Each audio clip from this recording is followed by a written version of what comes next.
शिव पुराण की रुद्र संहिता में आगे है, श्री हरि को सृष्टि की रक्षा का भार सौंपकर शिवजी जी का अंतर्ध्यान होना।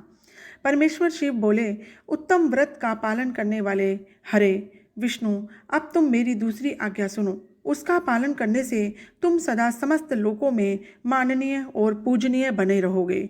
ब्रह्मा जी के द्वारा रचे गए लोक में जब कोई दुख या संकट उत्पन्न हो, तब तुम उन संपूर्ण दुखों का नाश करने के लिए सदा तत्पर रहना।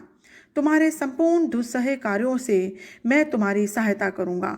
तुम्हारे जो दुर्जय और अत्यंत उत्कट शत्रु होंगे, उन सबको मैं मार गिराऊंगा। हरे, तुम नाना प्रकार के अवतार धारण करके लोक में अपनी उत्तम कीर्ति का विस्तार करो और सबके उद्धार के लिए तत्पर रहो।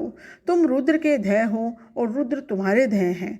तुम में और रुद्र में कुछ भी अंतर नहीं है। जो मनुष्य रुद्र का भक्त है होकर तुम्हारी निंदा करेगा, उसका सारा पुण्य तत्काल भस्म हो जाएगा। पुरुषोत्तम विष्णु, तुमसे द्वेष करने के कारण मेरी आज्ञा से उसको नरक में गिरना पड़ेगा। यह बात सत्य है, इसमें संशय नहीं है।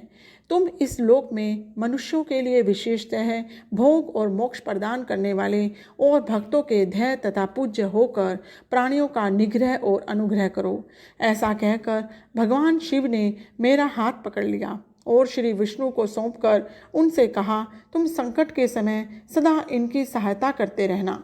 सबके अध्यक्ष होकर सभी को भोग और मोक्ष प्रदान करना और सर्वदा समस्त कामनाओं का साधक एवं सर्वश्रेष्ठ बने रहना। जो तुम्हारी शरण में आ गया वह निश्चय ही मेरी शरण में आ गया। जो मुझ में और तुम में अंतर समझता है वह अवश्य नरक में गिरता है। ब्रह्मा जी कहते हैं, देवर्षि, भगवान शिव का यह वचन सुनकर मेरे साथ भगवान विष्णु ने सबको वश में करने वाले विश्वनाथ को प्रणाम करके मंद स्वर में कहा। श्री विष्णु बोले, करुणा सिंधु जगन्नाथ शंकर, मेरी यह बात सुनिए। मैं आपकी आज्ञा के अधीन रहकर यह सब कुछ करूँगा। स्वामिन, जो मेरा भक्त होकर आपकी निंदा करेगा उसे आप निश्चय ही नरकवास प्रदान करें। नाथ, जो आपका भक्त है वह मुझे अत्यंत प्रिय है। जो ऐसा जानता है उसके लिए मोक्ष दुर्लभ नहीं।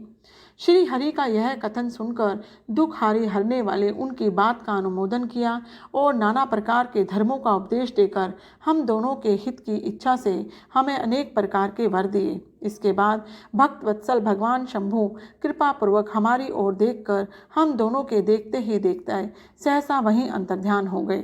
तभी से इस लोक में लिंग पूजा का विधान चालू हुआ है।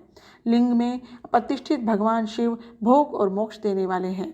शिवलिंग की जो वेदी या अर्धा है वह महादेवी का स्वरूप है और लिंग साक्षात महेश्वर का लय का अधिष्ठान होने के कारण भगवान शिव को लिंग कहा गया है, क्योंकि उन्हीं में निखिल जगत का लय होता है। महामुने, जो शिवलिंग के समीप कोई कार्य करता है उसके पुण्य फल का वर्णन करने की शक्ति मुझ में नहीं है।